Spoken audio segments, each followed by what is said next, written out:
निवडलाय. प्रास्तावनेमध्ये जास्त वेळ घालवणार नाही.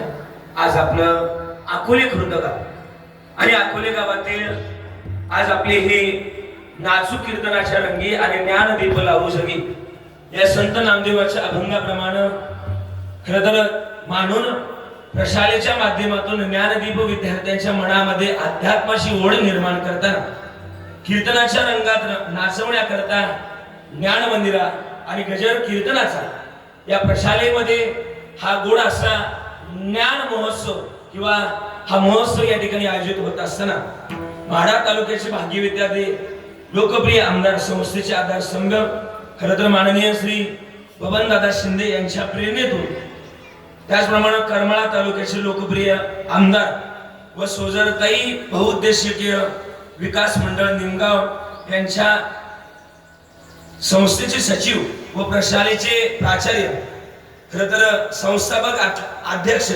श्री संजय मामा शिंदे यांच्या मार्गदर्शनातून व सविताताई शिंदे यांच्या मार्गदर्शनातून संस्थेचे सचिव व प्रशालेचे प्राचार्य श्री राजेंद्रजी ठोंबरेसर यांच्या संकल्पनेतून आज या शाळेमध्ये भव्य दिव्य कीर्तन महोत्सव या ठिकाणी पार पडतोय. आजचं कीर्तन या शाळेमध्ये करतोय. मला वाटत नाही मी की या हायस्कूल मध्ये या शाळेमध्ये कीर्तन करतोय. आजचं कीर्तन पंढरपुरात चालू आहे याचं प्रतिभास काय बोलायचं. पंढरपुरात सुद्धा एवढं गोड नियोजन करता येत नाही बरं का सर. एवढं नियोजन तुम्ही करून दाखवलं.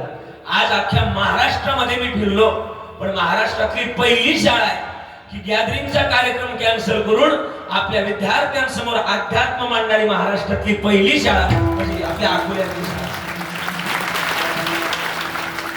मानवी जन्मामध्ये प्रत्येकाच्या मनामध्ये अध्यात्माचे विचार पेरावे आणि विचार पेरत असताना या शाळेने केलेले प्रयत्न म्हणून या प्रथमतः या शाळेमध्ये कार्यरत असणारे शिक्षक सगळ्यांना मी धन्यवाद देईल.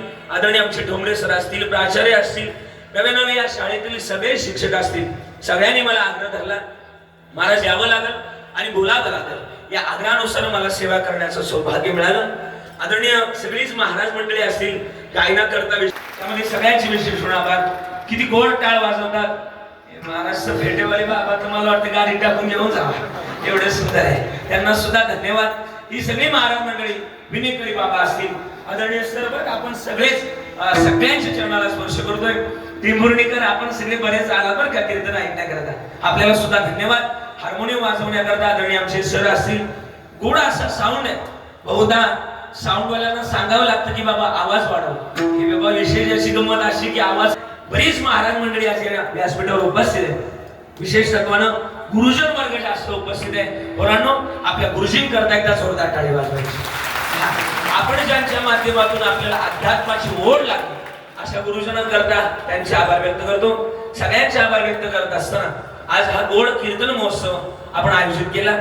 या शाळेचे वैशिष्ट्य असे पहिल्यांदाच बोलून जाईल. गावची लोकसंख्या 4000 आहे. किती आहे? 4000. पण या शाळेमध्ये विद्यार्थी शिकताय 3500. म्हणजे जगातलं मोठं आश्चर्य म्हणावं लागल की जगातली पहिली शाळा म्हणावं लागल की या शाळेची या गावची लोकसंख्या 4000 आणि या शाळेमध्ये विद्यार्थी शिकताय 3500. हे कसं शक्य आहे महाराज. या शाळेचं परिसरामध्ये असं रेकॉर्ड बनलंय की सुशिक्षित आणि सुसंस्कार कसे असावे तर या विद्यालयाकडे पाहिलं जातं. म्हणून या शाळेचा अतिक्रम आणि या शाळेचा परिचय देण्याकरता मी काय द्यावं. आजपर्यंत महाराष्ट्रातल्या 8 कीर्तनकारांना खरं तर आपल्या कीर्तनातून या शाळेचा परिचय दिलेलाच आहे. माऊली दादा बरोबर ना. आणि म्हणून गोड असं नियोजन या ठिकाणी पाहायला मिळालं. अर्चना मॅडमने मला सांगितलंच होतं की महाराज एकदा येऊन पहा. महाराज आमच्या शाळेचं शिस्त आणि आमच्या शाळेची खरं तर या ठिकाणी जी पद्धत आहे ती जगावेगळी आहे. आणि खरंच आहे महाराज ज्या मानवी जन्मामध्ये ज्ञानोबांनी जसं पसायदान लिहिण्याचा प्रयत्न केला, जसं पसायदानातून सांगितलं भूता परस्परे पडो मैत्र जीवांचे, मैत्रीच्या माध्यमातून विद्यार्थ्यांच्या मनावर राज्य करणारी शाळा आहे. म्हणून महत्वाचं गणित या सगळ्या शिक्षकांना मी धन्यवाद देतो. गोड असा कार्यक्रम आयोजित केला. सगळ्यांच्या चरणाला स्पर्श करून माझ्या चिंतनाला सुरुवात. मस्तक हे पाया, मस्तक हे पाया.